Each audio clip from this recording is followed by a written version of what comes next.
চলো তোমাদেরকে আজকে আমি আমার সুন্দর দিনের একটা ব্লগ শেয়ার করি। আমি কি কি করলাম, কি কি খেলাম। যদিও আমি কোনো কিছুই করি না, সারাদিন শুধু শুয়ে বসে খাই।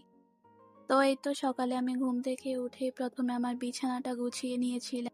তো এরপর হচ্ছে আমি ফ্রেশ হয়ে নাস্তা করতে আসলাম। নাস্তায় হচ্ছে আমি খেয়েছিলাম নুডলস, যদিও আমার সকালে নুডলস এতটা বেশি ভালো লাগে না, তারপরেও খেয়েছি। এরপর হচ্ছে সকালের ম্যান্ডেটরি একটা জিনিস, যেটা হচ্ছে চা। এটা তো মাস্ট খেতেই হবে। এরপর হচ্ছে প্রচুর বৃষ্টি হয়েছিল, আমি বসে বসে সেটা উপভোগ করেছিলাম। এরপর হচ্ছে আমার আম্মু আমাকে একটা ডিম সিদ্ধ এনে দিল, যেটা আমি সস দিয়ে খেয়েছিলাম।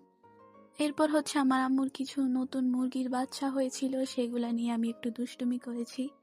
এরপর হচ্ছে আমি নিজেকে রিল্যাক্স করার জন্য খেয়েছিলাম একটু লেবুর শরবত। তারপর হচ্ছে আমি একটু গাব মাখানি খেলাম। কি আর করবো বলেন, আমার সারাদিন আসলে খাওয়া ছাড়া কোনো কাজই নেই। এরপর হচ্ছে আমার আম্মু দুপুরে মুরগির মাংস দিয়ে আলু দিয়ে রান্না করেছিল, সেটা দিয়ে দুপুরে খাবার খেয়েছিল। ও তারপর আবার সন্ধ্যায় নাস্তায় খেলাম সমোসা, যেটা আমি নিজে বানিয়েছি। আপনাদের যদি রেসিপি লাগে তাহলে অবশ্যই কমেন্ট করবেন।